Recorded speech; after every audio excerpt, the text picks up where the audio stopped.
নবীকে মহব্বত করলে নবীকে ভালোবাসা হয়। নবীকে যদি ভালোবাসা যায় তাকে ভালোবাসা হবে। নবীকে মহব্বত করলে আল্লাহকে ভালোবাসা হবে, মহব্বত করা হবে। ব্রাদার আমরা যেখানে নামাজ আদায় করি, এই নামাজ পড়লে নবীর মহব্বত নিয়ে নামাজ পড়তে হবে। যেই আমল করেন না কেন, নামাজ, রোজা, যাকাত, যেই আমল করেন না কেন, প্রত্যেকটি আমলে নবীর মহব্বত ছাড়া যদি আপনি ওই আমলটা থাকে ওই আমলটা বরবাদ, ওই আমলটা আল্লাহ তাআলার কবুল হয় না। যে আমলে যে নেক কাজে আল্লাহ পাকের মহব্বত নাই, তাকে ভালোবাসা নাই, ওই আমলটা ওই নেক কাজটা আল্লাহ তাআলার দরবারে কবুল হয় না। ব্রাদার ইসলাম সামনে ইকরাম আল্লাহ তাআলা বলেন আল্লাহ হে নবী আপনি বলে দিও কেউ আমাকে পেতে চাই, আমাকে মহব্বত করতে চাই, ভালোবাসতে চাই, ফাত্তাবিউনি ইত্তিবা করে আপনার আপনাকে মহব্বত করলে আল্লাহকে ভালোবাসলে আমাকে ভালোবাসা হবে।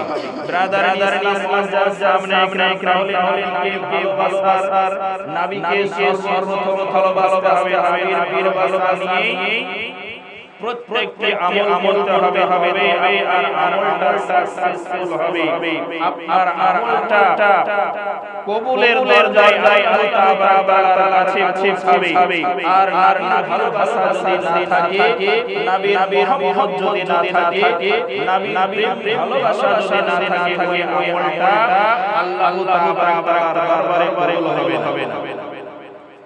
আল্লাহ রাব্বুল আলামিন আদম আলাইহিস সালামকে যখন তৈরি করলেন, আদম আলাইহিস সালামকে তৈরি করার পরে আদম আলাইহিস সালামকে বলেছিলেন পয়গম্বর।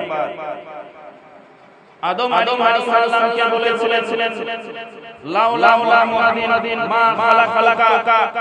রুহুল বায়ান কিতাবে বর্ণিত আছে আল্লাহ তাআলা বলেছিলেন হে আদম, আমি তোমাকে বানাতাম না যদি আমার নবী মুস্তাফাকে না করতাম। সুবহানাল্লাহ। আমার নবী মুস্তাফাকে যদি না করতাম তাহলে তোমাকে বানাতাম না। আর ওর মহব্বত তুমি যদি জান্নাতের ভিতরে আর আয়াতের মধ্যে যদি থাকতে চাও, ওই নবীকে মহব্বত করো, ওই নবীকে ভালোবাসো, ওই নবীর প্রতি সালাম করো। জান্নাতের মধ্যে যদি থাকতে চাও, আয়াতের মধ্যে থাকতে চাও, তাহলে ওই নবীকে মহব্বত করো, নবীকে ভালোবাসো। ব্রাদার ইসলাম সামনে ইকরাম আল্লাহ তাআলা পয়গম্বর হযরত আদম আলাইহিস সালাম সেই সময় আল্লাহ রাব্বুল আলামিনের দরবারে জান্নাতের মধ্যে ছিলেন। সেই সময় প্রত্যেকটা জায়গায় নবী মুস্তাফার নাম লিখলেন। জান্নাতের মধ্যে নবী মুস্তাফার নাম, হুর গেলে মানে কপালে মুস্তাফার নাম, আল্লাহর নামের পরে নবী মুস্তাফার নাম রয়েছে। সেই সময় আদম আলাইহিস সালাম বলেছিলেন বলে এই মানুষটাকে, এই ব্যক্তিটাকে যে আমার নামের সঙ্গে ওই ব্যক্তির নাম রয়েছে, এখন ওনাকে তৈরি করেননি, এখন ওনাকে বানাননি, কিন্তু ওনার নাম কারণটা কি তাই কাব্য ছলে বলতে আছেন।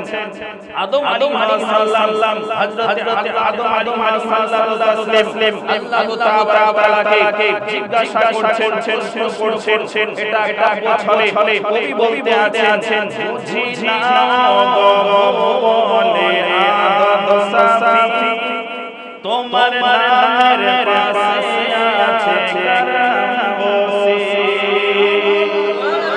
বুঝি না বলে আদম সাফি তোমার নামের পাশে আছে কারাবসি। জান্নাতের পাতায় লেখা যে তার নাম কি তার পরিচয় বড় ওয়াসাল্লামকে প্রশ্ন করছেন আল্লাহর কাছে জানতে চাইছেন বলে আল্লাহ বুঝতে পারছি না এই যে নামওয়ালা ব্যক্তি এর প্রত্যেকটি নামে প্রত্যেকটি জায়গায় জান্নাতের পাতায় এই ব্যক্তির নাম রয়েছে তাই আমি বুঝতে পারছি না তোমাকে প্রশ্ন করছি বুঝি না বলে রে সাফি তোমার নামের পাশে আছে কালাম বসে জান্নাতের পাতায় লেখা যে তার নাম কি তার পরিচয়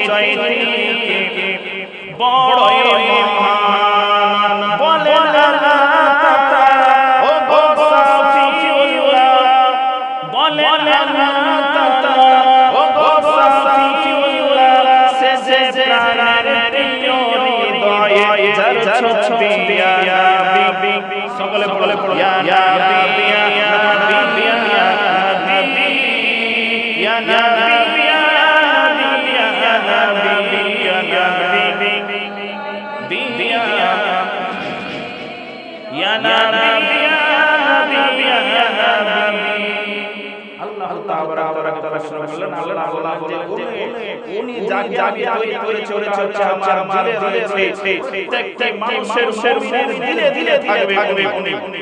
তাই দায়িত্ব করিতে বলতে আছেন এত ভালোবাসি আমি সুআদান পাবে জান্নাতে যদি তার নাম সুবহানাল্লাহ এত ভালোবাসি আমি সুআদান পাবে জান্নাতে যদি তার নাম তিন রহমত ভরা হৃদয়ের রোজা তিন রহমত ভরা হৃদয়ের রোজা যাকে ভালোবেসে দিলাম সবে ইয়া নবী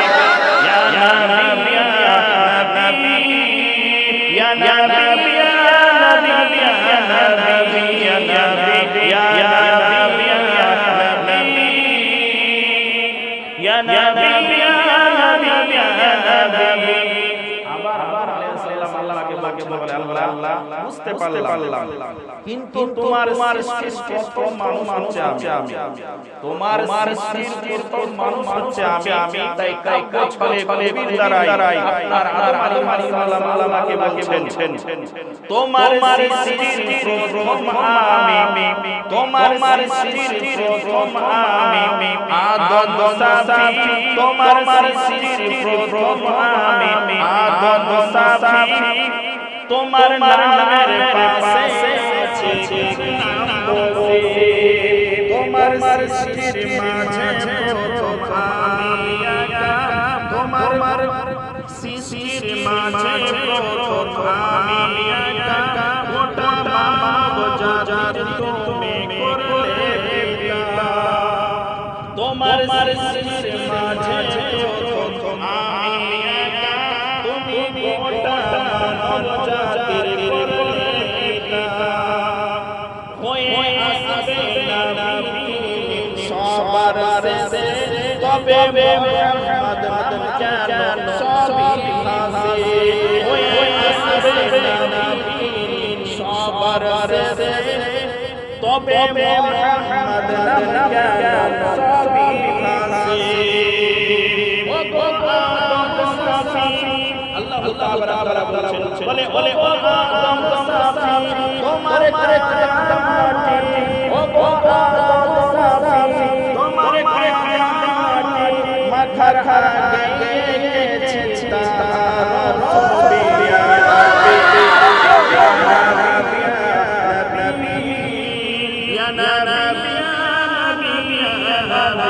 ইয়া নবী ইয়া নবী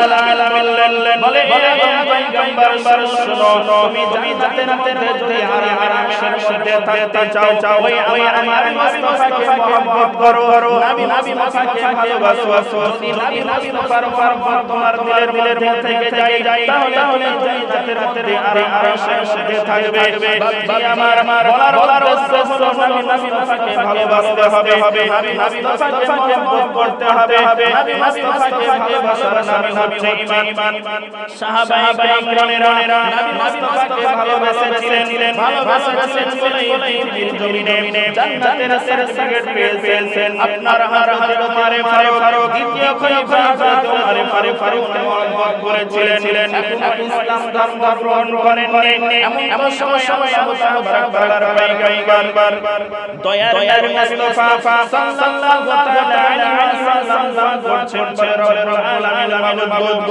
ভাই আবু জাহেলকে না হয় উমর খাত্তাবকে তুমি ইসলামের মধ্যে দীক্ষিত করে নাও ইসলামের মধ্যে নিয়ে নাও ইসলামের মধ্যে কবুল করে নাও রব্বুল আলামিন আর বললেন উমর ফারুককে মক্কা নগরে আবু জাহেল আপনার কাফের বেদিনের মিছিল করলো আর নবী মুহাম্মদকে রাখা যাবে না নবীকে রাখা যাবে না যদি নবীকে জমিনে রাখে তাহলে ইসলাম আস্তে আস্তে ছড়িয়ে যাবে ইসলাম আস্তে আস্তে আর ছড়িয়ে যাবে এই জন্য নবী মুহাম্মদকে আর থেকে সরাতে হবে আর মিছিল করলো মিটিং করলো মারে বলে ওমর ফারুক শোনো তুমি যদি আপনার বেটা মুহাম্মদ সাল্লাল্লাহু তাআলা আলাইহি ওয়াসাল্লামের দান নিয়ে পারো তাহলে ওই আকাঙ্ক্ষাতে আর লালের সময় অনেক দাম ছিল লাল তোমাকে ধরা হবে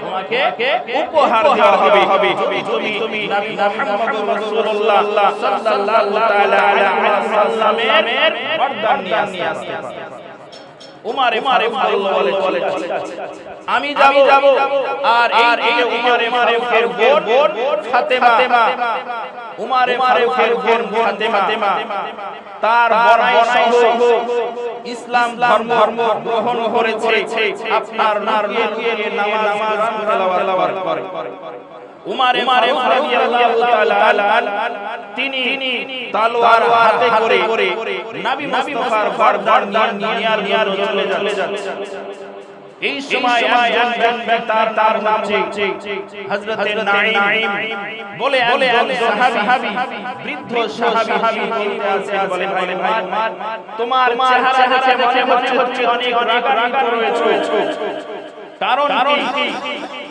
রাগান্বিত রয়েছে কারণটাকে মনে হচ্ছে অনেক রাগ রয়েছে দেখে বোঝা যাচ্ছে সেই সময় উমর ফারুক বলে আমি নবী মুহাম্মদ বরদান নিয়ে যাচ্ছি হযরত নাঈম নবী সাহাবী তিনি বললেন বলে ভাই আমার নিজে নবী মুহাম্মদ বরদান নিতে যাচ্ছি নবী মুহাম্মদ পঙ্গ যারা রয়েছে তারা কি ছেড়ে দিবে আগে তোমার ঘর করো তারপরে পরকে দেখে যখন এই কথা বলে মানে কি বলে তোমার বোন এবং তোমার মানাই দুজনাই কাপড়ে মুসলমান হয়ে গেছে সঙ্গে উমর রাদিয়াল্লাহু তাআলা আপনার সঙ্গে বেরে নিজের বাড়িতে আরম্ভ করলেন এই দিকে একজন তো আপনার নবী সাহাবী হযরত উমর ফারুকের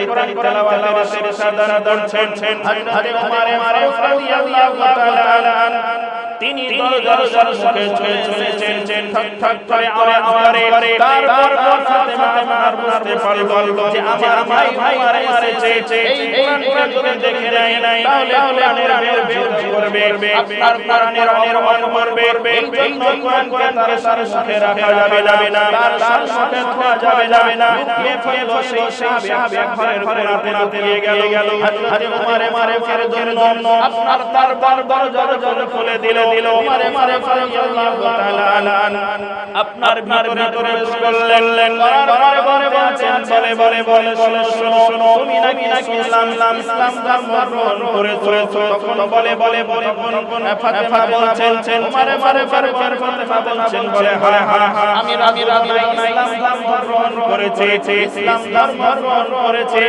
ইয়া ওয়াহাদা শরীক ইয়ার মানে আল্লাহকে বিশ্বাস করে এক কালেমা পড়েছি নবীর হাদিয়ে মুসলমান হয়ে গেছে উমরে ফারুক বলে তুমি ওই মোটা ছেড়ে যাও কারণ আমি মুহাম্মদুর রাসূলুল্লাহ সাল্লাল্লাহু তাআলা আলাইহি ওয়াসাল্লামের ঘর যাচ্ছে ওই নবী মুবারকের ঘর যাচ্ছে আগে তোমাকে আপনারা সাইস্তা করব আগে শিক্ষা দেব ওই ভয় থেকে চলে আসো আপনার উমরে ফারুকের ফাতেমা বলতে আছে বলে না আমি যেই ধর্মটা গ্রহণ করেছি এই ধর্মটা হচ্ছে শ্রেষ্ঠ ধর্ম আর আমাদের বারবার ধর্ম পূজা আপনার পূজাকে সিজদা করা সূর্যকে সিজদা করা চন্দ্রকে সিজদা করা ওই ধর্মটা হচ্ছে মিথ্যা ধর্ম এটাই হচ্ছে একবার সর্ব ধর্ম হচ্ছে ইসলাম এই ধর্ম থেকে আমি হতে আপনার জানগা অবস্থায়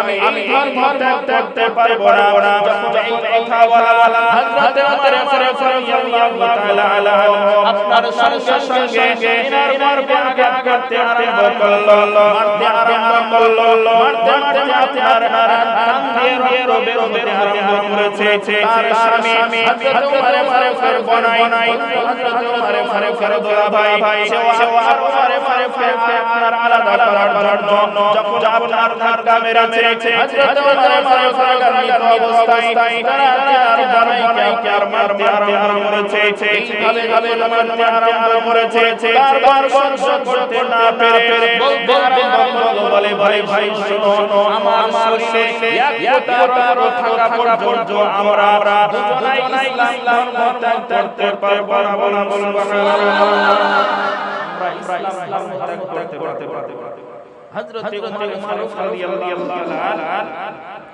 তিনি বললেন বলে আমি তোমার ভাই বলছি আর আঘাত মারলাম মারার পরেও তোমরা বলছো যে আমরা ধর্ম ত্যাগ করতে পারবো না এই ধর্ম দেখতে না জানি আর এই আল্লাহ সাল্লাল্লাহু তাআলা আলাইহি ওয়াসাল্লাম আল্লাহ তাআলার কাছে দোয়া করেছেন আল্লাহ রাব্বুল আলামিন পরিবর্তন করাচ্ছেন ভাবে শুনুন আল্লাহ তাআলা হযরত উমরের ফারুকের মন কিভাবে আর নরম করছেন ব্রাদার সামনে ইকরাম হযরত উমরের ফারুক নার্তা করতে আরম্ভ করলেন না জানি এমন মহব্বত রয়েছে ধর্মের মধ্যে যে আমি আঘাত করলাম তবুও আমার এই ধর্মকে ত্যাগতে রাজি নয় আমাকে ত্যাগতে পর্যন্ত রাজি রয়েছে কিন্তু এই ধর্মকে ত্যাগতে রাজি উমরে ফারুক বলছে বল তোমরা কি করতেছিলে একটু আমাকে শোনাও একটু আমাকে দাও যখন এই কথা বলা উমরে ফারুক বলে ভাই তুমি নাপাক রয়েছে কারণ আল্লাহ তাআলা বলেন লা ইয়াসাহু ইল্লাল্লাহ হারুন আল্লাহ রাব্বুল আলামিন বলেন যে এই কোরআনকে স্পর্শ করবে না যতক্ষণ পর্যন্ত পবিত্রতা অর্জন না করবে যতক্ষণ পর্যন্ত পবিত্রতা অর্জন না করবে ততক্ষণ পর্যন্ত তোমরা এই কোরআন স্পর্শ করবে না আর শরীয়ত মোতাবেক তুমি হচ্ছে নাপাক তুমি হচ্ছে বেধর্মী সেই জন্য তুমি নাপাক প্রথমে তোমাকে গোসল বানিয়ে ওযু করতে হবে তারপরে তিনার মনের কথা মোতাবেক ফারুক গোসল করলেন গোসল করার পরে ওযু বানিয়ে আপনার যখন তাহার কিছু আয়াত হযরত উমর ফারুকের হাতে উঠিয়ে দিলেন উমর ফারুক সময় আরব কান্ট্রিতে সেই সময় উমর ফারুক জ্ঞানী ছিলেন উমর ফারুক পড়ে এনার মনটা যেন ভুলে গেল তার মন আর পরিবর্তন হয়ে গেল উমর ফারুক বলতে আছে বলে ফাতেমা শোনো তুমি এক্ষুনি আমাকে নবীর দরবারে নিয়ে চলো নবীর কাছে নিয়ে চলো হযরত উমর ফারুক বলতে আছে ভাই তোমাকে নবীর দরবারে নেওয়া যাবে না, কারণ তুমি যদি সুযোগ পাও নবীকে যদি আঘাত করো, এই জন্য তোমাকে আসামির নিয়ে যাওয়া হবে, তোমার হাত পেছনে বেঁধে বাঁধার ধরে তোমাকে আসামির নেই দরবারে নিয়ে যাবে। তুমি রাজি আছো কিনা বলো। মারে বলে হ্যাঁ আমি রাজি আছি। হাত পেছনে বাঁধিয়ে আপনার নবী মুস্তাফার দরবারে নিয়ে যাচ্ছেন। নবী মুস্তাফার আপনার ঘরের কাছে যখন পৌঁছেছে সেই সময় আমার হযরত হামজা রাদিয়াল্লাহু তাআলা তিনি আপনার সময় নবীর হাত দিয়ে মাফুরা পড়ে মুসলমান হয়েছিলেন। কয়েক সাহাবী আছেন বলে ইয়া রাসূলুল্লাহ ইয়া হাবিব গো, আপনার কাছে উমরে ফারুককে মনে হচ্ছে তার আপনাকে আঘাত করবে মনে হচ্ছে। দয়ার বললেন বলে আমার কাছে আসতে দাও। হযরত উমরে ফারুক আপনার কাছে এসে সঙ্গে নবী মুস্তাফা আপনার নারায়ে তাকবীরের ধ্বনি করেছেন। আর নারায়ে তাকবীর যখন উচ্চারণ করেছেন সমস্ত সাহাবায়ে কেরাম ধ্বনি তুলেছেন। আর উমরে ফারুক রাদিয়াল্লাহু তাআলা সঙ্গে নবীর কদমে গিয়ে আরম্ভ করলেন, ইয়া রাসূলুল্লাহ ইয়া হাবিবাল্লাহ গো, আপনি আমাকে মাফুরা পড়ে মুসলমান বানিয়ে নিন, আপনি আমাকে মাফুরা পড়ে মুসলমান তৈরি করে নিন। সঙ্গে নবী মুস্তাফার হাতে দিয়ে হযরত উমরে ফারুক রাদিয়াল্লাহু তাআলা আপনার নবীর হাতে দিয়ে কালেমা পড়ে আর মুসলমান হয়ে গেল। বললেন আশহাদু আল্লা ইলাহা ইল্লাল্লাহ ওয়া আশহাদু আন্না মুহাম্মাদান আবদুহু ওয়া রাসূলুহু। কালেমা পড়ে আর মুসলমান হয়ে গেল। হযরত উমরে ফারুক রাদিয়াল্লাহু তাআলা বলে আয় জনতার শোনো, যেই নবীর হাতে দিয়ে কালেমা পড়ে মুসলমান হয়েছে সেই থেকে আমার ভাগ্য পরিবর্তন হয়েছে। আমার নবীর মহব্বত আল্লাহর ভালোবাসা আমার আপনার আমার মধ্যে আপনার পয়দা হয়েছে। নবীর মহব্বত পয়দা হয়েছে। আপনার হাবাকের মধ্যে এসেছে। বুখারী শরীফের খণ্ড আপনার সন্দর্ভের মধ্যে বলে লা ইউমিনু আহাদুকুম হাত্তা বাইনা ইয়ামিহি ওয়ালা আজমাইন। আল্লাহ বলে জনতার শোনো, তোমরা পর্যন্ত মুমিন তাকিয়ে পারবে না যতক্ষণ পর্যন্ত নিজের চাইতে নিজের মালের চাইতে নিজের বাচ্চা সন্তান আপনার মাতার চাইতে আত্মীয় স্বজনের চাইতে যতক্ষণ পর্যন্ত নবী মুস্তাফাকে মহব্বত করবে সুবহানাল্লাহ। যতক্ষণ পর্যন্ত নিজের মাল বাচ্চা সন্তানের চাইতে বেশি মহব্বত না করবে ততক্ষণ পর্যন্ত মুমিন তাকিয়ে হতে পারবে। ব্রাদার ইসলাম সামনে ইকরাম এই মুস্তাফাকে সাহাবায়ে কেরামেরা ভালো ছিলেন যে উমরে ফারুকের কথা বলতেছিলাম। একদাই আর ইহুদি আর এক ইহুদি আর মুনাফিক মুসলমান, এই দুজনার সঙ্গে আল নিয়ে আপনার ঝামেলা। ইহুদির সঙ্গে যখন ঝামেলা হয়েছে সেই সময় ইহুদি মনে বলে এই চারটা নবী মুস্তাফার কাছে নিয়ে যাব। কারণ নবী মুস্তাফা হচ্ছে আমিন, জিনাকে বারবার বড় ফেরেরা যুদ্ধ নবী মুস্তাফার টাইটেল দিয়েছেন আল আমিন অর্থাৎ সত্যবাদী। অর্থাৎ এই চারটা নবী মুস্তাফার দরবারে নিয়ে যাব। মুনাফিক মুসলমান আর ইহুদির সঙ্গে যখন ঝগড়া লেগেছে এই বিচারটা আপনার ইহুদি বলতে বলে তাহলে চলো নবী মুস্তাফার দরবারে যাব, ওনার কাছে এই বিচারটা জানাবো। উনি যেই ফয়সালা করে দিবেন সেই ফয়সালা মঞ্জুর করব। নবী মুস্তাফার দরবারে আসা হলো। ইহুদি বললে ইয়া রাসূলুল্লাহ ইয়া নবী গো, জমির আল নিয়ে আমাদের ঝামেলা আপনি বিচার করে দেন, করে দেন। দুজনার মুখে শুনে নবী মুস্তাফা ইহুদির দিকে আপনার বিচারের রায় দিলেন। সঙ্গে মুনাফিক মুসলমান বলতে আছে ওইখান থেকে গিয়ে বলে আমি কারণ আমি হচ্ছে মুসলমান আর নবী আমাকে রায় ওই ইহুদিকে রায় দিল, এই বিচার আমি মানব না। ওই মুনাফিক বলতে আছে বলে বিচারটা আমি উমরে ফারুকের দরবারে নিয়ে যেতে চাই। ওই ইহুদি বলতে আছে বলে বড় যিনি হচ্ছেন বড় বিচারক সেইখান থেকে তুমি যে নিম্ন দরের আপনার নিম্ন দরের বিচারক তার কাছে যাবে এটা কিভাবে সম্ভব? বলেন না আমি ফারুকের দরবারে যাব। বিচারটা যাওয়া হলো। ইহুদি বলে ফারুক শোনো, এই বিচারটা নবীর দরবারে নিয়ে যাওয়া হয়েছিল। নবী মুস্তাফা আমাদের বেদনার কথা শুনে আমার রায় চেয়েছে তুমি মুনাফিক মুসলমান তোমাদের বিশ্বাস করবে না বলছে না বলে আমি ওই বিচার মানি না। উমরে রাদিয়াল্লাহু তাআলা নবীকে মহব্বত করতেন, ভালোবাসতেন যে নবী মুস্তাফার বিচার জানবে না এই কথা বলার জন্য সঙ্গে উমরে ফারুক আছে বলে দাঁড়াও আমি ঘর থেকে আসছি। উমরে রাদিয়াল্লাহু তাআলা আপনার ঘরে যাওয়ার পরে আপনার তলোয়ার সঙ্গে নিয়ে আসার পরে ওই মুনাফিক মুসলমানের একদম মিডিল বরাবর কবে আর দণ্ড করে দিয়েছে। একটাই কোপ বসিয়েছে, সঙ্গে দুর্গন্ধ হয়ে গেছে। সারা মদিনায় হয়ে গেল মারে ফারুক মুসলমানকে কতল করে দিয়েছে। নবী মুস্তাফার কাছে খবর গেল। নবী মুস্তাফা বলে মারে ফারুক মুসলমানকে কতল করেনি। মারে ফারুক উমরে ফারুক রাদিয়াল্লাহু তাআলা একটা সত্য এবং মিথ্যাকে পৃথক করেছে, আলাদা করেছে। সে মুসলমানকে আপনার কতল করেনি।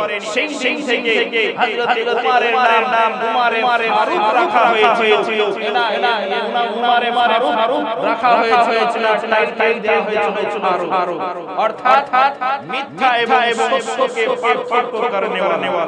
ব্রাদার ইসলাম জাননে ইকরাম এ উমরে ফারুক সারা জিন্দেগি আপনার মুস্তাফাকে মহব্বত করেছে, নবী মুস্তাফাকে ভালোবেসেছে, নবী মুস্তাফাকে মহব্বত করেছে। যে উমরে ফারুক রাদিয়াল্লাহু তাআলা নবী মুস্তাফার আদর্শই আপনার চলে জীবন করেছে। ব্রাদার ইসলাম জাননে ইকরাম সাহাবায়ে কিরামেরা যে মুস্তাফাকে যেভাবে মহব্বত করেছেন সেইভাবে আমরা আমরা ওইভাবে নবী মুস্তাফাকে মহব্বত করতে পারবো না, কিন্তু মহব্বত করার চেষ্টা করতে হবে। মহব্বত নিয়ে কবরে যেতে হবে, মহব্বত নিয়ে নামাজ পড়তে হবে, মহব্বত নিয়ে ভালোবাসা নিয়ে সমস্ত কাজ করতে হবে। মহব্বত নিয়ে আমরা সমস্ত কাজ নেক আমল করতে